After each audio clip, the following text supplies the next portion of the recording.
quiero darle la bienvenida a este espacio a Andrea Moya, ella es abogada tributaria. Vamos a seguir tratando el tema de las apuestas deportivas que causa gran preocupación también en el país. Gracias por estar con nosotros, bienvenida. Buenos días, mil gracias por la invitación. Y empiezo preguntándole como abogada, ¿cuál es el estatus legal hoy de estas apuestas deportivas? Se lo pregunto porque hay esa percepción de que hay un vacío de control en este tema en el país.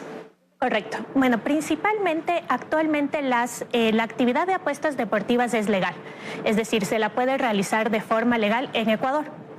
¿Cuál es el tema? Que el año anterior se emitió un decreto mediante el cual se establecía que estos operadores debían obtener una licencia y se otorgaba al Ministerio de Deportes 30 días para regular cómo obtener la licencia. Lamentablemente el Ministerio de Deportes no emitió esta regulación, entonces no hay un proceso para obtener la licencia. Pero lo que se evaluó el año pasado, ese catastro que se hizo, ¿puede ser considerado también real? Porque ahí la información que se arrojó o lo que se determinó es que habían 46 personas naturales y 19 empresas deportivas dedicadas a este tema de las apuestas deportivas, lo que hoy, simplemente cuando uno ve tanta publicidad, parecería no ir en concordancia con la realidad. Realmente todo es un catastro, que es lo que existe, un listado emitido por el Servicio de Rentas Internas de las sociedades o personas naturales que a ese momento tenían en su RUC la actividad de apuestas deportivas. Pero no existe como tal un catastro y no hay control de si las entidades que realizan estas actividades realmente están registradas como tal. Ahora, al no haber cumplido su trabajo, el Ministerio del Deporte en aquel entonces, eso es lo que lleva a que muchas de estas empresas puedan estar registradas también en el exterior, otros aparecer incluso bajo el paraguas de fundaciones, que eso también se ha visto dentro de este tema. Existen dos temas. La norma prevé que compañías extranjeras puedan realizar actividades en Ecuador siempre y cuando estén registradas en el RUC. Hay unas que sí están cumpliendo y están registradas en el RUC y están pagando sus impuestos, pero hay otras que no lo han hecho. Y en el lado de las fundaciones, ¿qué fue lo que sucedió? Que en su momento se emitió un decreto que establecía que los casinos eran aceptables siempre y cuando no sean con fines de lucro, con lo cual existen entidades como fundaciones que lo hacen sin fines de lucro. Okay. ¿Y qué obligaciones tributarias deben cumplir estas empresas hoy en Ecuador, estas apuestas o casas de apuestas para poder operar legalmente?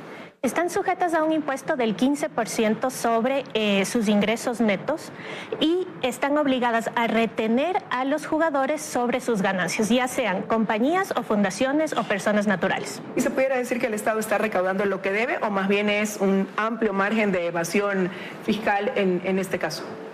Desde mi perspectiva no ha existido el control suficiente. ¿Por qué? Porque no se ha tratado de identificar aquellas entidades que si bien realizan la actividad no están registradas. ¿Y eso a quién le compete? Porque usted decía, bueno, el Ministerio de Deporte tenía algo que hacer, una tarea pendiente, pero en ese sentido le corresponde el Servicio de Rentas Internas. ¿Cuál es la entidad que debe estar detrás de esto? Lamentablemente, actualmente el único que podría ejercer control es el Servicio de Rentas Internas, identificando quién no está cumpliendo con sus obligaciones tributarias. Pero es necesaria una legislación, de hecho una ley que regule estas actividades y establezca un ente de control. Pero esto también se lo hace de manera digital. El Servicio de Rentas Internas pudiera llegar también a alcanzar el control a través de, porque hay billeteras digitales que se utilizan también para este tema, por ejemplo, de apuestas. ¿Puede hoy en día tener, como digo, esa supervisión, llegar hasta ese ámbito? Lamentablemente es difícil para el Servicio de Rentas Internas, pero la norma lo que prevé es que si existe una página que está prestando estos servicios y no está registrada en el RUC, lo que se puede hacer es solicitar incluso el bloqueo de esa IP, pero ese control no se lo está realizando. Corresponde solamente al Servicio de Rentas Internas y se lo preguntaba porque ayer estuvo en este espacio el periodista deportivo Eduardo Andino y él decía, traía a colación y asociaba algunos hechos, asesinatos de algunos jugadores, vinculaba el tema de las apuestas con lavado de activos, por ejemplo. Entonces a lo mejor ahí entrar otro organismo como la UAFE, por ejemplo.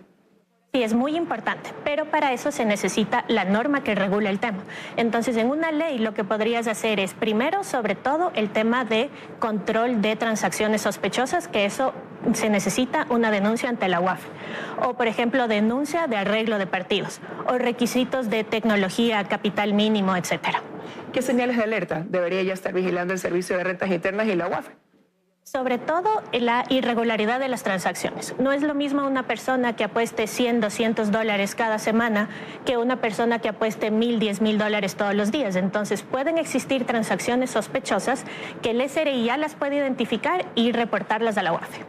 ¿Qué hace que en el país sea tan vulnerable, quizás usted ha dicho, hay falta de una norma. Así es. Pero también esto ha logrado ir creciendo año tras año. Hay ahí, evidentemente, un descontrol y pasa por falta de una ley, de una regulación. Pero nos volvimos vulnerables en ese sentido, al punto de estar hablando de que está ligado con delitos. Así es decir, no por el hecho de que exista la actividad es mala, sino que existe operadores que lo hacen de forma ilegal y sin requisitos de cumplimiento, con lo cual lo necesario es regularlo. ¿Debería existir, cree usted, desde lo legal también ir conectado con una unidad especializada que se encargue específicamente de este tema en el país donde intervengan algunos organismos, no solamente el SRI, por ejemplo? Sí, de hecho en otros países como Colombia existe una superintendencia de juegos, porque claro, intentar darle esa capacidad al Ministerio de Deporte sobrepasaba sus capacidades, porque ellos no tienen la capacidad, o no tenían, ya ni siquiera existe, pero no tenían la capacidad, por ejemplo, de todo el tema del registro tecnológico, de actividades sospechosas, etcétera. Entonces es necesario o una entidad o que existan capacidades a través de todas las instituciones públicas. Y en ese caso la norma, por ejemplo, partiendo del ejemplo de Colombia, sale de una propuesta de la superintendencia que se creó para regular el tema de este tipo de juegos de azar o de apuestas. Claro, existe una superintendencia específicamente de juegos. Entonces, para eso se necesitaría una ley.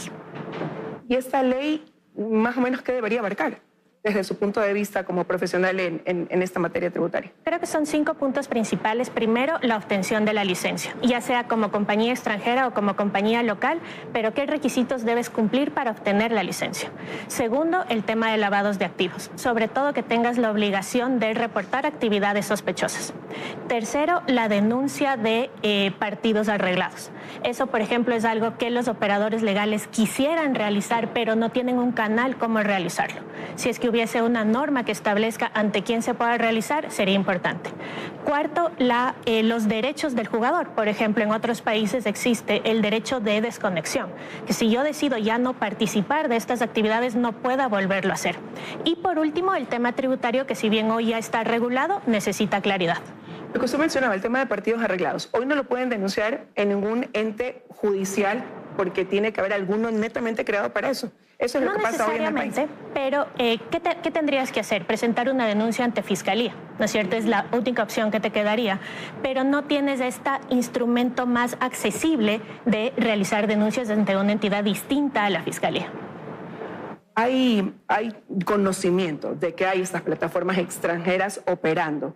¿No hay alguna manera también de poder llegar a establecer esa conexión o llegarlas a suspender incluso sabiendo que están operando ilegalmente? Porque realmente, como le decía, hay mucha publicidad que es visible de estas casas de apuestas deportivas, pero sin embargo es un secreto a voces. Es decir, existen las plataformas extranjeras que están debidamente registradas y pagan sus impuestos en Ecuador. Esas plataformas lo hacen de manera legal. Pero son pocas. Son pocas.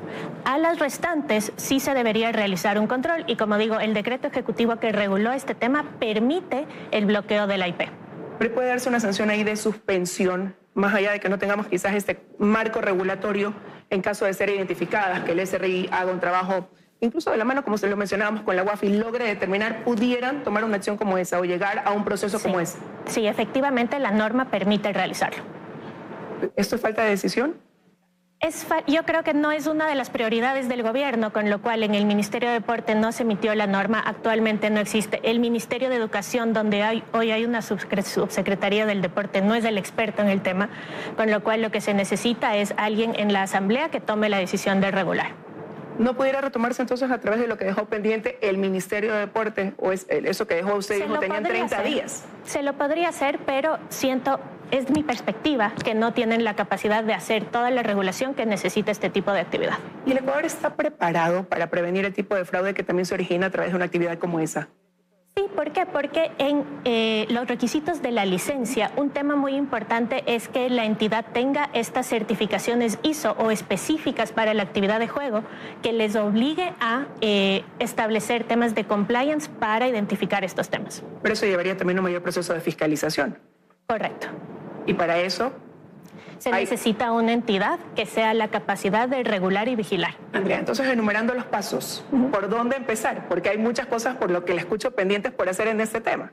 Y primero, la ley, discutir cómo queremos que esta actividad se regule en Ecuador. Segundo, o establecer una entidad que tenga la capacidad de control y vigilancia, o darles la capacidad a las instituciones que ya existen de regularlas dentro de su ámbito, la UAFE y el SRI, etcétera. Y una vez que eso esté establecido, controlar que solamente aquellos operadores legales y con licencia puedan operar en Ecuador.